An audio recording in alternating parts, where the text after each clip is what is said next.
Hey, welcome everybody. This is Scott Perron, and this is the first edition of Getting Down to Business on video.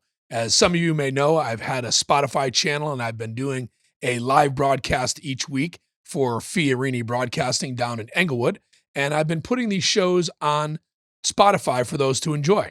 One of my guests, who is with me again today, will be my very first guest, and not the least, but absolutely the most guy. I mean, this guy is awesome. He is going to blow your mind open today with some great ideas and talking about some really up and coming things in the marketplace. And I want to introduce everybody to my good friend, Zeev Wexler. Thank you so much, Scott. It's such a pleasure just hanging out with you, coming and talking to you, and being your first guest is an honor. Well, I can't think of anybody that could have done a better job, especially as the first one. And you'll probably outdo all the others I ever have on this show. So I'm glad to have you with me. I've heard some of your shows. I doubt that. There's some really interesting shows, but I'll do my best. So before we get into business, tell us, you just got married and you just got back from Italy. I just got married. I had a fairy tale wedding in Italy. I'm the luckiest man in the world. I married the woman of my dreams, and all my family was there. We rented a 600-year-old castle for the whole family for a week. And then we continued to the Amalfi Coast, and then we did some Rome, and the place was in Giungano. It was just amazing. You were invited. I know. Had I met you a little sooner, had a couple more employees and a little more time to plan, and after you sent me the pictures, I regretted distinctly not going to your wedding. Scott and Sally missed out. Well, we will live at it with your pictures and your video going forward. You'll watch the videos like 500 times. Well, I want to congratulate you. That's the first way I wanted to start this today. So congratulations, sir. Thank you. I am the luckiest man, and Italy is amazing, which you know. Yeah, like me, you outkicked your coverage. You married a woman that's way above your league. And my wife apparently has bad eyesight. That's what everybody tells me. So she just felt sorry for me. And I guess here I am 34 years later after marrying her. So that's how you find out if you're a good salesperson. Everybody, you marry up. Like if you see somebody who married up, you know they're a really good salesperson. So Scott, I can see how you married up. And it's a talent for people like us. It wasn't hard for me to marry up. That was pretty much anybody. And then I found a girl that was way on the very top of that scale. And I don't know what's wrong with her. So Sally. Stop selling yourself short, my man. Sally, I feel bad for you every day, honey. I love you either way. So Sally, I love you too. And you did right. So I really wanted to have you back on. And I'm glad we're doing this in video because people can get to see your passion as well as hear it. We met out of happenstance. Both of us in a clothing store. Shout out to Tweeds down here in Sarasota. Don Carlson and his gang, right? That's how we met back a few months back. But I was so interested in what you were telling me about what you do for a living. And maybe you can kind of explain to people what your vocation is. So I have two. I wear two separate hats. One of them I've been wearing for a while, and that's the digital marketing hat. So we help other companies grow their business. And we help doing that via the digital realm. So about 20 years ago, I saw the internet take over everything. And at that time, I was in sales and I made a great living and I was always a very good salesperson. But something in me told me, you don't want to be where the puck is. You want to be where the puck is going. And sorry, Wayne Gretzky, for stealing that. So I looked and I said, okay, where should I be? I'm an amazing salesperson. I'm great in communication. But right now with the internet, marketing is where I need to be. So that's how I developed my career in marketing, even though I consider myself a salesperson through and through. The same thing happened about 5 years, 10 years ago. I was looking at the world and I was seeing two major things happening. One was AI. Everybody thinks that AI started with with ChatGPT or with OpenAI. That, ladies and gentlemen, is false. AI has been around for a very long time. They just made it popular and made it accessible to people. So AI and blockchain were two things that for 10 years I've been looking at, and I was like, this is going to take over everything. When a technology is better than a technology that precedes it, there's almost nothing we can do. It's going to take over. And that's what I saw with AI and with blockchain. So my other company, Viacry, is a company that focuses on AI and blockchain solutions for mid to large size companies. If hopefully that's a big mouthful, but hopefully you guys understood. So break it down first, because the challenge that people have, and it includes me, and you've already been on my show. We've gone to dinner multiple times. We've talked on the phone. We've been together, and it's like scratching the surface of what is really coming and what people may not be understanding about what's coming. Break down a little bit. First, let's start with, I'm going to flip this around, because originally I was going to start with AI, but I think I'd rather start with blockchain. I'd rather explain in best layman's terms you can is what is the blockchain? What is it? And how does the security of it, the size of it, the sheer, when you explain to me how massive this really is, it really kind of blew my head apart. And then maybe kind of ease into how BlackRock and some of these other organizations are involved in it. Okay, so I'm I gonna know try. that's a lot to do, but I'm gonna try not to be technical at all. Okay, I think the problem with blockchain and AI is people are trying to be too technical and try to sound smart, so they add these names of files and languages and programming stuff, which is not necessary if you're trying to figure it out. So let's start with blockchain. Okay, so blockchain is a technology that was invented in 1991. Very few people know that.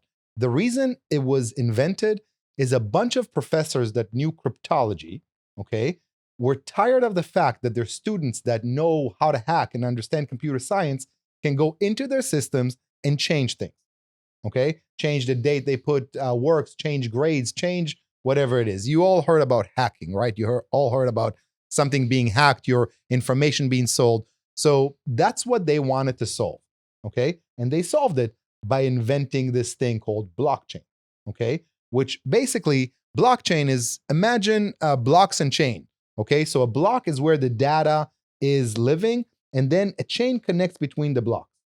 And every time a block is secured, you cannot change it, okay? now what resides in that block? Data, Okay. okay? So Information. just my name, my phone number, my email address. So let's say we did a transaction, okay? I sold you something, okay? And we transacted on the blockchain. Forever, okay, there's gonna be that transaction on the blockchain that I sold Scott a cup for $10. Okay, so now the whole world knows the cup is yours, the $10 is mine, and it's there forever. Okay, so that's what it puts on there. In today's world, there's nothing that does that. Okay, that's why it's so easy to have fraud. That's why it's so easy to cheat.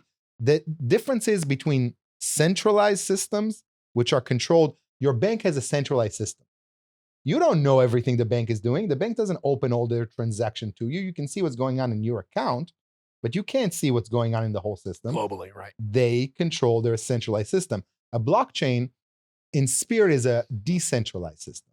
So it's a system that anybody can see and nobody can change, which is huge. We live in a world where it makes sense to us because we were born into it to work really hard for our money. You and I work really hard for our money. Sure. And then what do you do with your money? Try to save it. But what do you do with it? Put it in the bank. Put it in the bank. Right. Okay. Now, this is where, we are used to it and habits are our rulers, but you are paying an organization to give them money. Would you pay me to give me money? Understood. I get it. Okay. Yeah. So you're actually paying an organization to use your money. Not only they're not keeping it there. No, they're going to lend it out. They're lending it out. It used to be that they have to keep 10%. So you give the bank $100, they have to keep 10. Now after COVID, they have to keep 0. Okay. People don't realize this, but we have coverage for about 4% of our money. Okay. Nationwide, we have coverage about 4% of our money. If everybody goes to the bank right now, our system collapses. Okay. There's just not enough hard money to be pulled out. So one of the things you had told me in the previous show, and that's kind of where we're going with this, is you said what the blockchain's allowing us to do is eliminate third-party transaction, where now the transaction, instead of going through a third party, we can do directly. For example, through maybe a credit card processor, right? So do you see those types of things changing or being eliminated as we go forward? Credit card processor is another third party. Okay, credit card in general, it's another third party. What blockchain allows us is to transact money or anything else for that matter ourselves. Okay, I have money right now in a blockchain. Okay, I want to send you money and you have a wallet on that blockchain, I don't need to ask anybody anything. I can just send it directly. Okay. I act as an entity just like a credit card or a bank. Okay. That's on the money side. But let's take it a step back. Okay. When the internet started, it was called Web 1. You remember that? I do. Okay. When the internet started, we had a technology which was basically what we call read only. Right. Okay. Couldn't interact, but you could get information. Exactly. It was like a board. Okay. You can read stuff off it. Web 2, which we're on the last steps of Web 2 right now, is read and write. Okay. That gave us the opportunity to interact with what it is that we're being shown, but it also allowed the people that own Web 2, own the internet, the Googles, the Microsoft, to put in front of each of us what they want to put in front of each of us. And in this Web 2, we are the product. Those big companies sell us Sell our data. data. Right. Okay. When you put it on the Facebooks blockchain, and exactly, any other major Facebook, organization, Google's, all those. The goal is to get your data. You are the product. They make money from you. That's why it's all free. The reason Facebook is free and LinkedIn is free and Instagram is free because you are the product. Okay. They could have charged you $15 a year or a month or something like that and run it that way, but you wouldn't join. That said, though, that makes it insecure, right? Completely insecure. Right. So there's my data floating out with all kinds of ramifications to it. Yet we keep pouring more and more of ourselves into these media. And they own it. Anything you put on those, they're not your intellectual property. It's the intellectual property of Facebook, Instagram, Google, whoever that is. This is all going to change on the blockchain. So on the blockchain, okay, you can actually own what you're doing. You can own part of the network, the blockchain you're on. So from being products, we become part owners on this. So there's a huge change in that. Huge. Right now, the people that are making money online are the people who control the web. Okay. It's a whole new world. And let's talk about something completely different. The world is not organized right now. Okay. Nobody knows who owns what. Nobody knows where all the money is. If you put it on a blockchain, everything will be completely organized. So everybody here, I think, knows BlackRock. BlackRock is the richest company in the world, owns like 80% of our Fortune 500 companies. BlackRock believes in tokenizing everything. Tokenizing everything is putting everything on the blockchain and giving it a value. So everything on our planet, gold, silver, gas, everything, buildings, like we're in a building right now, okay? This building right now costs, I'm just throwing a number there, $10 million, okay? You can now try to sell this building to somebody for $10 million. If you tokenize this building, okay, let's say now this building becomes 1,000 shares, okay? 1,000 shares, that means each share is worth $100,000. Right. Okay, so that means each share now you can sell to a different person, and that person will get the equivalent of that part of the business. Okay, and the benefits, the profits, the losses, all for that part of the business. So everything in the world of business, the world of money is gonna be tokenized. Everything, oil, gas, gold, silver. Will will tokenizing it change the value of it? It will make it easier to transact, but it's all going to be on the blockchain. In order to tokenize it, you got to put it on the blockchain.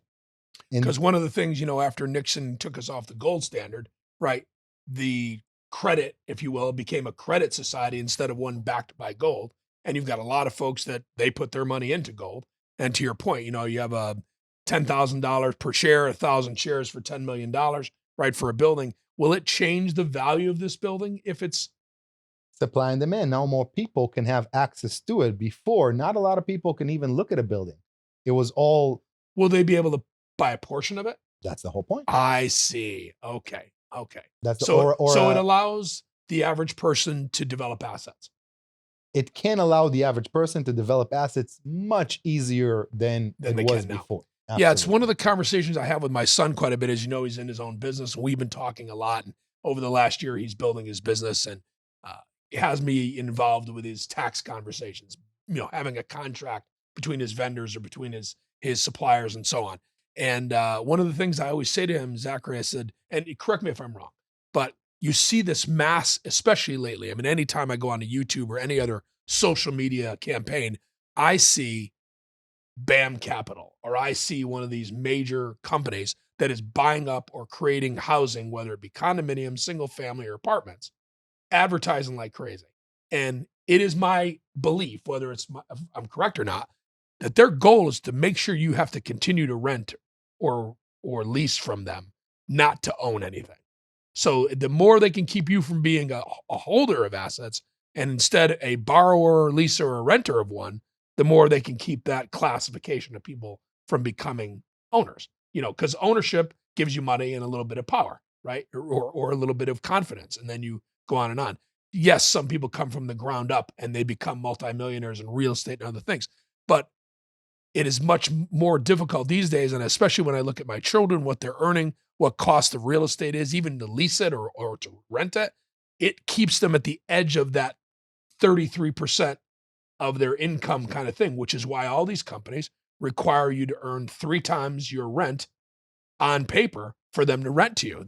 There's a reason for that number. It's not just so you don't default on the rent. There's a calculation being done that is widespread, and I don't know if you agree with that assessment. It's an opinion, but it certainly looks that way. I completely agree with your opinion. And it's not just BAM, it's BlackRock. Right. They buy a lot of residential, real estate, and then they want to rent it out. It has nothing to do with the blockchain per se, but 100% that's what's happening with these big companies. They're getting wealthier and wealthier and keeping it more difficult for the average person. So this tokenization now will give the average person an angle in. Basically, yeah. Okay. So, and it's going to make everything equal. So I'm going to go to a completely different tangent on blockchain. It's always said that history is written by the winners, right? Because when you win something, you can then rewrite everything.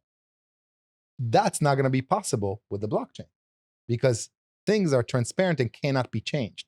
So you cannot change history anymore after a couple of years pass and you're in control and you just want to make things prettier.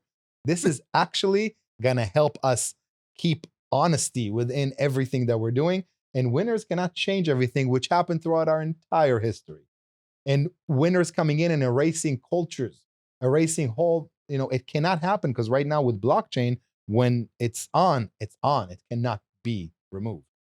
Well, it's a perfect place to take our first break, Zev. And again, you're blowing my head wide open. I'm sure the people that are listening are feeling the same way. And we'll be right back after this to delve into this just a little bit more.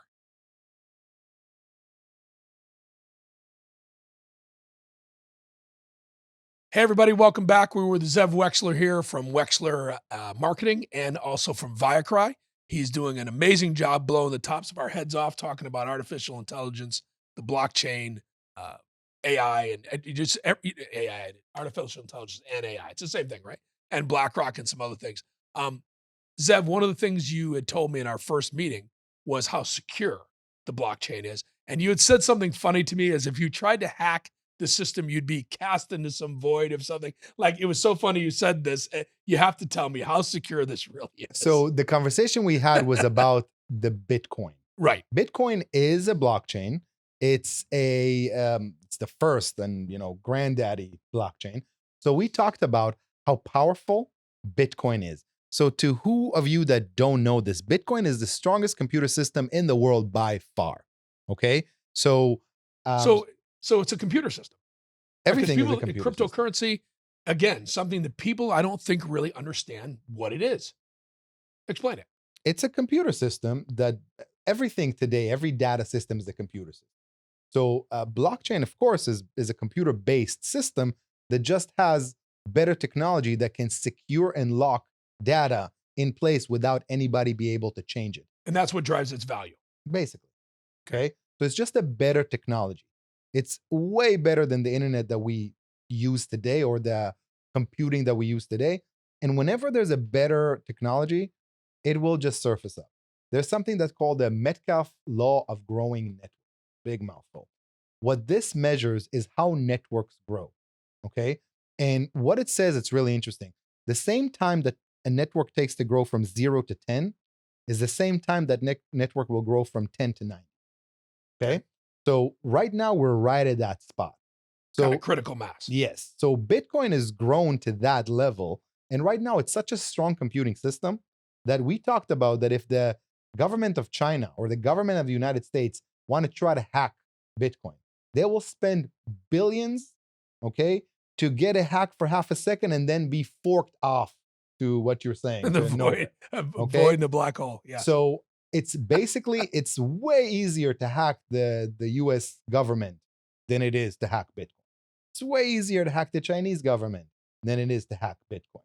Now, everything is possible, but the cost of it is so gigantic and so protected from all the nodes out there in the entire world that it's just a powerful, powerful, powerful system. And let's say that horrible thing will happen, some, I don't know, meteor will hit, and all of the power, all of the computers, everything will be destroyed. The moment one node is back on, the entire system's back. Maybe not as protected when only one node is on there, but the entire system is back on. So who's getting paid to build these systems? So nobody's getting paid to build this system. If we're talking about Bitcoin, if anybody in the audience ever heard about Bitcoin mining, that's kind of what it is. They called it mining because they compare Bitcoin to gold and gold we mine. But what is Bitcoin mining? It's basically securing this incredible computer system. So there are nodes all over the world. And a node is? Okay, a node is a smart computer, okay, that solves very, very complex problems in order to keep the network safe. And human beings are operating these nodes? Basically. Okay. Okay. Now, when you secure, okay, a block, you get a reward. And you get the reward in Bitcoin. And cryptocurrency. Okay. All right. In Bitcoin, if you secure the Bitcoin network, you get it in Bitcoin. Okay. Now, have you heard about the halving? No. No. So every 4 years, something amazing happens in Bitcoin. It just happened April 20th, I think, of this year. Every 4 years, the issuance of Bitcoin gets cut in half. So the people that secure those blocks used to get, let's say, 12 Bitcoin every time they secured. Now they get 6. In another 4 years, they get 3. Is that because the value of Bitcoin keeps getting driven up? No, that's because that's how the system was designed in order to have the value. So your first time is your most awesome time. In other words, or does that happen? Or doesn't it happens for everybody that way?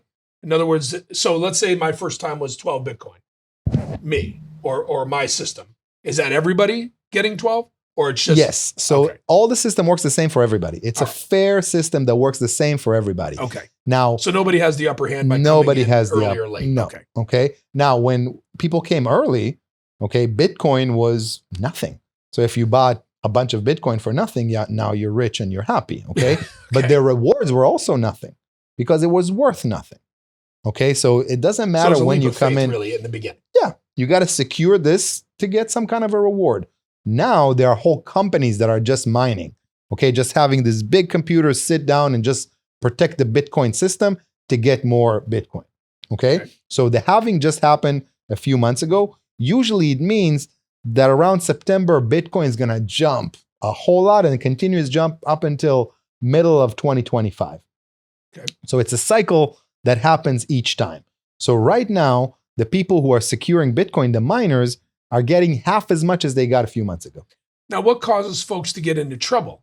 Is Bitcoin the only one people should be looking at? Will there be others that compete with them that are going to be as capable of making you wealthy or giving you added asset in life? I mean, what's driving? Obviously, they're the granddaddy, and because they were the first, were they the first? Yes, they were the first. So they were the first. But the first doesn't always mean the best in most things in life. Is that different in cryptocurrency? Yes and no. So I'm a huge fan of Bitcoin, but I also hold a lot of other cryptocurrencies. So Bitcoin in the world of crypto is like the gold. Okay, it's the store of value. I think it's the most perfect money we've ever made. So if anybody doesn't know, there's only 21 million Bitcoin. There will only be 21 million Bitcoin. And we're talking about with the mining and everything, there will never be more. So that means unlike our dollar that our government can print whenever they want, it's always there. So the more money comes in, the bigger Bitcoin grows. People don't realize this, but over our lifetimes, we lost 95% of the value of the dollar. Okay, when you were born, you could have done 20x more with a dollar than you can do today. Okay, and we're not that old. So what drives you to select another cryptocurrency? What are your markers? The use case, the team behind it, what's called tokenomics, which is the economics of the tokens. How many are they? If they can create more, if they give all of them to investors in the beginning, all kinds of things. But if we're saying that Bitcoin is gold, in a way, right now, Ethereum is kind of oil. Okay. And you can have Solana is also like growing in huge ways. So right now, if I'm talking about the three biggest and the biggest people in the market, of course, Bitcoin is the granddaddy of them all. And then there's Ethereum and Solana. Now, another blockchain is growing really quickly, Base, which is the Coinbase blockchain. So there's a lot of blockchains. I probably invest in 40 different blockchains, but 80% of my money is in Bitcoin. Interesting. So I think that's a pretty good explanation of cryptocurrency. Now let's bring AI into the fold, because that's the hottest. I mean, you can't turn on the news. You can't turn on any program without them talking about artificial intelligence. Tell us how it began, right? And where you see it now, and then where you see it go. Artificial intelligence began a long time ago. Okay, this is something that we've been working on for a very long time. And like everything, the military has technology first, and they do stuff, and then they kind of bring it back to us, simple people. So AI has been around for a while. Okay, AI has been around for 15 years, and it's getting better and better and better and better. I think of AI as I think of the invention of fire, no less. Like it's that big. So I'll give you a better one. Let's think about AI as gunpowder. Okay, you and I run armies, really good armies. Okay, but our armies are working with swords, bows, and arrows. All right. Suddenly there is this thing, there is gunpowder around. Okay. A lot of people are going to say, I'm really good with swords and I'm really good with bows and arrows. I don't need this.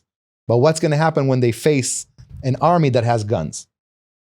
Right. Same that happened to the samurais. They will lose. Yes. Okay. So what's happening now is there's a whole new way of doing things. And people have a choice to adapt to it or not. It is not going anywhere, and it's going to take over everything. Now, when I say take over, what do I mean? We're going to use AI for everything. I today use AI for almost everything. I use AI probably 100 times today. Okay. And what's interesting to me is you're going on, even if you're writing something or you're doing some kind of a post, you'll get a little chat bot on the bottom that says, would you like me to rewrite this using AI? Right. And, just to test it, just to fool with it. In fact, the last time we met, I immediately got on to ChatGPT and started using it to research things for my shows and so on to make sure I had my data correct. I was absolutely amazed at what it would help me do. And I still want the human element to my show. I want people to do what we're doing now, look at each other in the face and converse, because I think that relates to everyone. But it's amazing what background work that will help you do to achieve success in this, this way of speaking. 100%. And listen, I always say AI is never going to replace the whole thing, but AI can save you 80% of the time.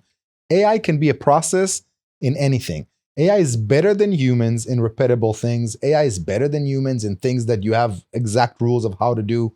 AI doesn't get tired. AI doesn't get emotional. AI doesn't have problems with his girlfriend. Their dog don't eat their homework. AI doesn't do all of that. Right. But AI is something that you can use for everything. Now, for the people listening, if you do something really well, that's where AI can help you.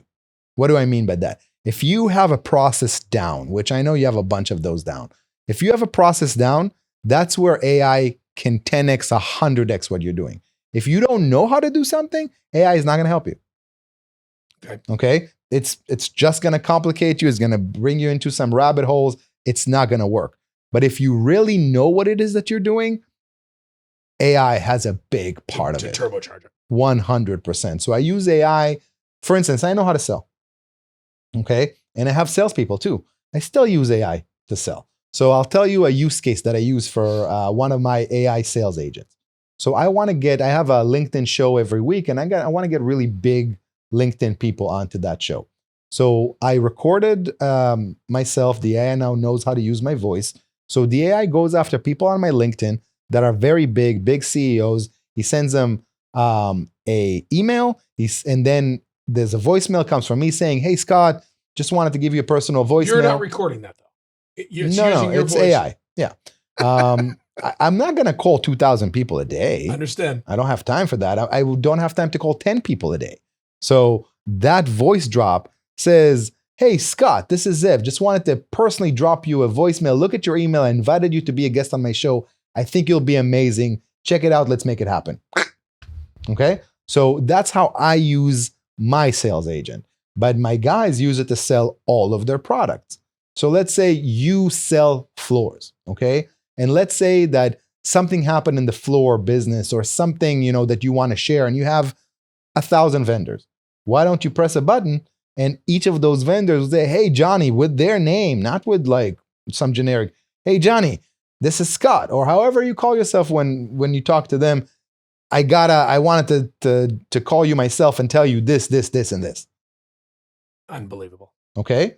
This is all happening with AI. Now, if you were a shitty salesperson, sorry about my French, Right. And you didn't, people didn't like you, nobody's going to answer your AI voicemail. Right. Okay? But if you're really good at it. Okay? If your calls are getting answered anyways, put AI on it. So it's multiplying the talent, basically. You have the talent, and this is the multiplication factor. The talent, the know-how, then you multiply that by AI, getting the stuff that you need most being done by AI automatically, and then you can handle all the fruits of your labor. So when we're going on these websites today, you see these chatbots, the vast majority of them are not human beings. It's somebody's picture there, right? And you're conversing with a machine. And I have a friend of mine who's also in the flooring business, Brad Milner. He has a lot of time on his hands because he's got a great process and good people running his company. But he's like you, wants to learn what's coming. Where's the puck going to be? And he's not afraid to do the work. And he spent a couple of months working on the chat that they had developed for their company, because there's automated chats out there, but they took it themselves. They created the entire catalog and really brought the minutia. So if a client said, "Hey, I'm really interested in XYZ product for this room. What do you think? Is that a good choice?"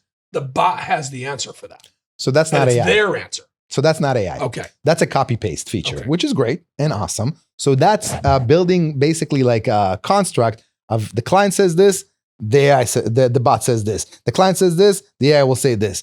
So that is something you can work on and arrange. That's not AI. But that takes a lot of work. It does, because it's not AI. Okay. You have to physically put, if they say that, you say that. So what would AI do to change that? AI will learn how the company deals with people, and then every time a person comes, the AI will treat it the way that the company expects them to be treated. Okay. So it can learn a company culture. 1,000,000%. Unbelievable. If it doesn't learn, so we don't believe in anything off the shelf. Okay. Nothing off the shelf works really well. But AI is like a person that you bring into your company. Okay. A person that you bring into your company, would you let them work with your most important client the first day? No. So you got to let them learn. Okay. You got to train them. You got to see what they do. Same with AI. And AI needs to know your company. So before the AI goes anywhere, we put the AI on a deep dive on who you are. Okay. So I have an AI that has read and analyzed anything I've ever written, anything I've ever recorded. So now it can answer exactly like me. And now it has my voice. So it can literally answer exactly like me. So give us a couple of examples before we take the next break on things that AI is already doing that people probably don't have any idea is actually happening in their daily lives right now, besides a couple of things we just talked about. So I can talk to you about things that we're building. So basically, we have companies that 90% of their social media content creation is all being created, posted by AI that we've built for them. Like I told you, we have armies of AI salespeople. Okay. Every good Salesforce of a company we serve, we build them an AI sales bot that will go and do the entry level stuff. And then a salesperson has a lot of leads. Do salespeople really like to cold call? Not really. No. No. Do they really like to just send emails to people they don't know? No. They don't do that well. They don't like that. So we take that off them. We make sure the AI does it well. And then we make sure the salesperson can interject at the moment something happens. Okay. Then a lot of visual things, a lot of quantitative things. So it used to take a lot of time to do calculations. Now it takes zero. Right. So if you have a knowledge base that knows the stuff and you can ask it, what's my EBITDA? It will tell you right away. That's easy because most of us know that. But if you ask that database that has all that knowledge, okay, how much time is this salesperson devoting to this client and how much money per hour he's getting, you'll get an amazing answer. Then you can show that to the salesperson that he's getting 13 cents an hour for the time that he's treating this client, and then $500,000 an hour for the little bit he's touching that client. I see. Okay, so anything that is big calculation can be done instantly. Okay, anything that needs a lot of research. So RFP responding. Okay, I just responded to a big RFP the other day. It took me a day. Okay, without AI, it would have taken me 2 weeks. So RFPs are requests for proposal. So for you to do work for them. Yeah. So a big RFP, you got to answer so many things. We have a database that knows how we answer RFPs. So we put it in there with all the stuff. It spits out something that's 85% ready for us to use. And then I need to put the final touches on it because I know the company best. I know who's asking us for the RFP. I know that CEO, what he wants to see in there. So I'll put the final touches on it and then we'll send it. But the bulk of the work was done by the AI. Unbelievable. Well, we're going to take one more break, come back after a couple of minutes, and I want you to talk a little bit about now, where do you see AI going? What's it going to be doing next that we can't even think about? Be right back after this.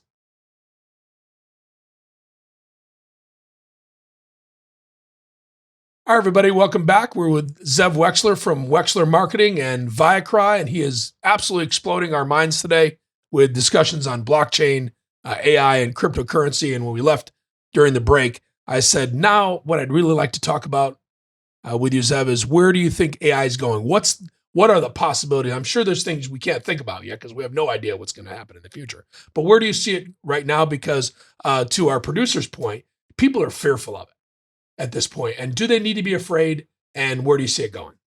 So people are always fearful. I'll start with that. We're a fearful type of people. We were fearful from the computers and we were fearful from smartphones. And, that's kind of how we take things. We're afraid of new things. Afraid of what we don't understand. Yeah. Yes. Now, what's coming with AI? AI is like a genius 3-year-old toddler that is stumbling around, falling, hitting his head all over the place. It is not even close to what it's going to be. In my opinion, every driving job is going to be taken by AI in the next 10 years. I don't think any driving jobs are going to stay there. I think all the restaurants, or almost all the restaurants, are going to be at least 60% AI operated, especially the fast food chains, especially the, inexpensive places. Visual. People have no clue how brilliant AI is visually. AI can recognize things from a camera. So I've been a part of this experiment a few years ago in CES, consumer, I'm not going to butcher it, but the big consumer electronics, whatever. I came in there and there was a camera that basically looks at your insides and can tell what your blood pressure is. If you have any issues, also gives you a biological age, which made me really proud because it was way lower than my actual age. And then funny enough, the day later I came without sleeping at all and I was 3 years older than that age. So it was very interesting. So visually, AI can tell. So no doctor will do a physical without an AI. No doctor will do a surgery without an AI. There's so many things that AI is going to replace. It's going to really get people scratching. Now, AI is not going to replace everybody, okay? AI is going to make the people that actually have a certain talent be way, way bigger and be able to do more things. I cannot even imagine my life today without AI. I know it sounds strange, but I truly can't. I use AI for everything. I don't know what I would have done without it. Think about, you're thinking, oh my God, what would I have done without my smartphone or without a cell phone? Okay, you and I were born in a world without cell phone. We had home phones, right? Right. But now you're thinking, what would I have done without it? Same thing I'm thinking right now about AI. The whole world is going to think like that about AI. Think about the calculator. Who does math right now? Everybody uses a calculator or not your phone. AI is a calculator on steroids that can do anything. Another thing is, I used to tell 20 years ago, a lot of people came and asked me, what should my kids learn? Or what should I have my child study? And I used to tell them code. Okay? That's no longer the case. AI does code better than humans. Okay? So now code is English or Mandarin Chinese or Spanish. Okay? You can talk to a computer in English and the computer will do what you want it to do, which back in the day, only a few of us that knew coding languages or Python or whatever it is could do that. Now, it's everybody. So you don't need to learn code anymore because AI will do the code for you. All you need to do is learn how to prompt AIs. This is crucial. Everybody, if you want to take something about AI, take this. Look at an AI, like I told you, as a brilliant child or a brilliant engineer that English is their third language. Okay? You got to be really clear. You got to take your time and you got to talk to the AI like an engineer. Okay? The AI is not a social butterfly. They think in a certain way and you got to talk to them. No emotion. And you got to tell them, I want you to act as this.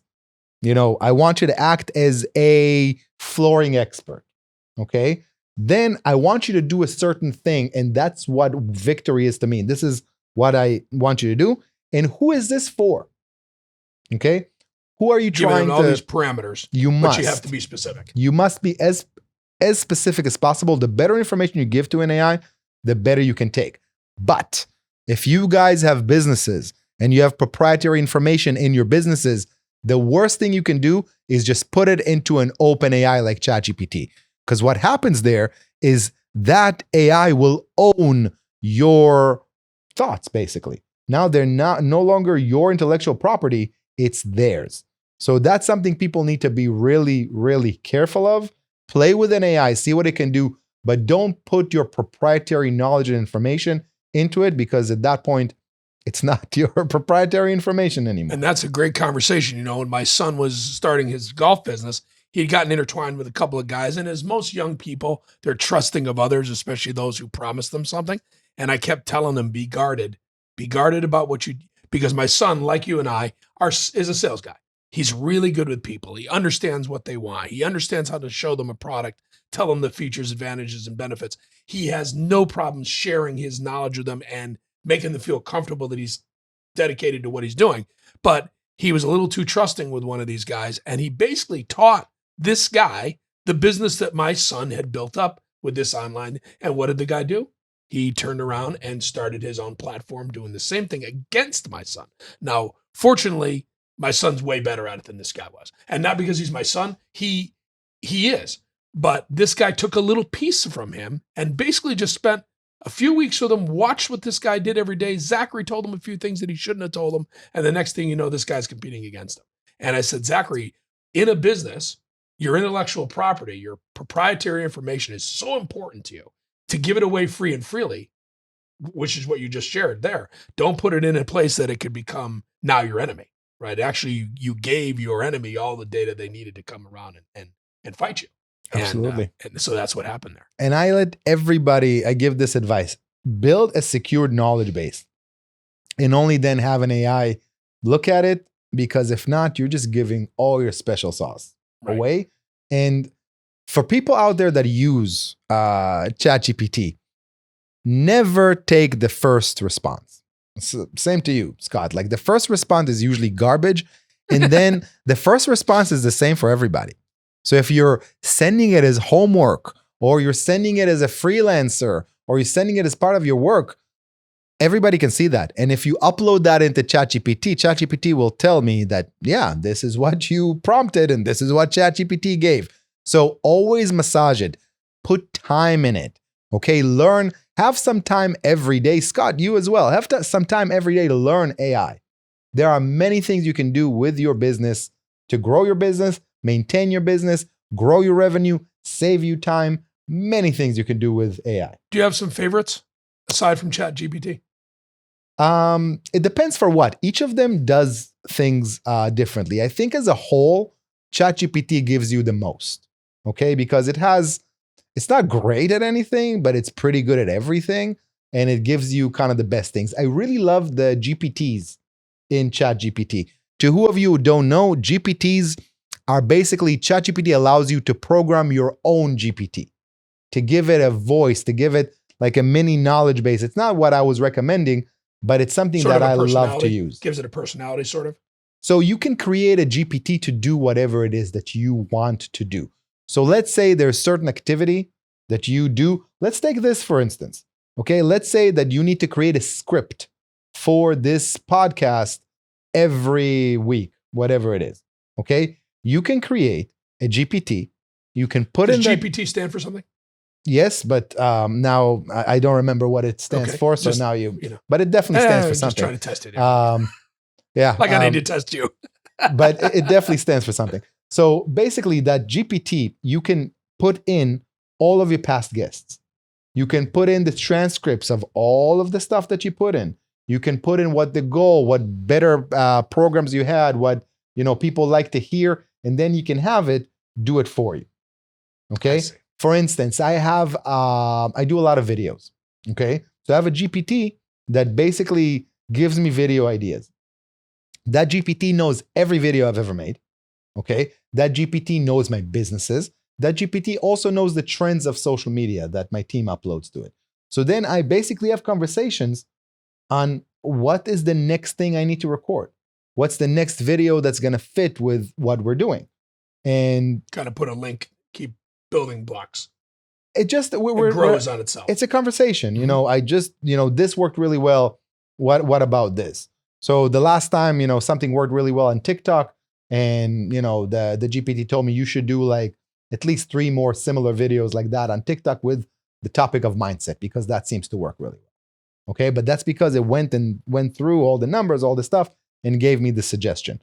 So, but there's a lot of great ones. Gemini, the Google one, is great. I use them to check one another. So I do this a lot, and everybody should do this too. You get something from one AI system, take it to the other AI system and say, analyze, improve, and tell me what you think about this. Okay. You want to improve a prompt, and you wrote a prompt. So tell the AI, whichever it's Claude, Gemini, ChatGPT, tell them act as a prompt expert, analyze and improve this prompt for me in order to get more and better results. Another thing that people don't do and they should do is ask the AI first, do you understand? So you give an instruction to the AI, ask the AI, do you understand? Okay.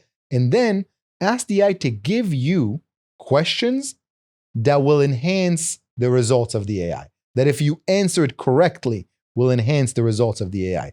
So let's say you're trying to create some projections for your flooring business. Okay. And you're putting all that stuff. And then you say to the AI, okay, now ask me at least 10 questions or a maximum of 20 questions that if I give you answers, you will be able to create this in much better accuracy. Okay. And then you got to religiously answer the questions that come to you. The problem of most people with AI is they rush. Right. And hurry. Yeah, they just try to put one sentence and run away, and they go with the first thing. Fail to plan and plan to fail, right? Exactly. Yeah. So put time in the AI. Don't have it as a one prompt wonder. That is how you lose clients, how you lose faith in the technology. Understand that it's a helping technology, but you need to do your part. So we have a few minutes left, and I think you've filled our heads with some phenomenal information that we want to go forth and learn more. Give us a couple of minutes briefly on your businesses and what they do. Sounds good. Who do you handle as a client? What are you doing for them? So my legacy business, Wexler Marketing, is a business I started in 2012. And basically, it's a digital marketing agency that helps companies find business. Okay? We do it through digital marketing, through websites, email, social media, content creation, a lot of SEO. We're very, very good at SEO, a lot of lead generation, and we use a lot of AI. So we have AI lead generation programs. We have AI content programs. So we help people get noticed, get clients, and a lot of times get sold as well. Recently, this is something we've done a lot. Companies come to us, they want to sell in a couple of years, and they want to bolster themselves so people will notice them. They want to grow their systems because people buy systems, Right. and they come to us to basically build that through. To hone that. And we use automation a lot. We started as an automation company back in 2012, and we quickly grew to a digital marketing agency. But we believe in automation and AI, and we believe in what you do well, you should do more of. What you don't do well, you should find somebody else to do so you can focus on what you do best. We pride ourselves that we grow with our clients. We've been around for a while. We served some really big clients, but it's not about how much money you have. I value my clients on 3 things and 3 things only. And we worked with giants like FIFA and Walmart, and we worked with people you never heard of. But one is, do you have a good product or good service? If you do not have a good product or good service, I don't want to work with you. It's not going to work. Okay.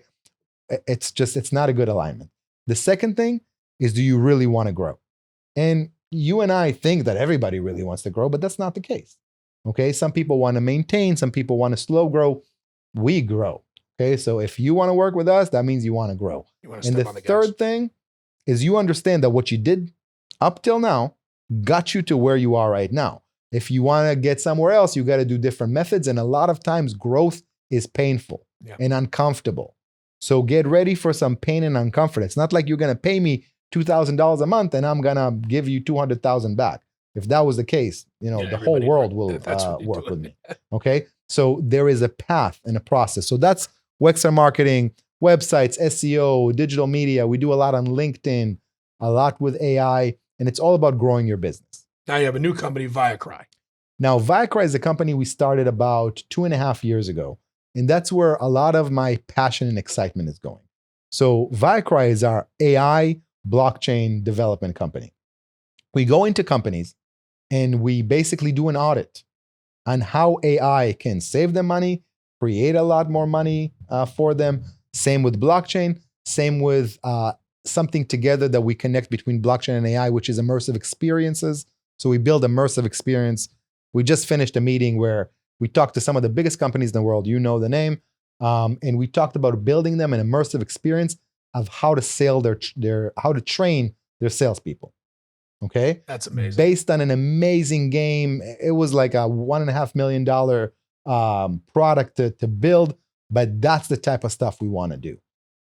And about 30 seconds, give your contact information before we close the show. And I can't tell you how much I appreciate you being on. I appreciate you. So Zeev Wexler, ZWEXLER at WexlerLLC.com. That's the best email for me. LinkedIn is an amazing place to reach out to me. We put a lot of content in there. We'd love if everybody takes a look and tell me what they think. And you can reach to me directly on LinkedIn. I'm always looking to meet new people, grow. I love people, and people are what brings me everything. Congratulations on your marriage. Thank you so much for being the first guest on this podcast. It's an honor. Thank you so much, sir. And I'm going to have you back because you guys are just blowing my mind with all this stuff. And as we update it, we're going to watch you back. So guys, I'm Scott Perron. I'm the host of Getting Down to Business. This is our first but not last video podcast. I've been honored to have the great Zeev Wexler from Wexler Marketing and also Viacry with us today. I'd like you to check us out. We're going to be on LinkedIn, Instagram, YouTube as we go forward. If you want to reach me, Scott at scottdperron.com. That's Scott at scottdperron.com. Reach out to me anytime. We'll get back to you. Take care of yourselves. Take care of your family. Have a great life and make something good happen. Bye-bye.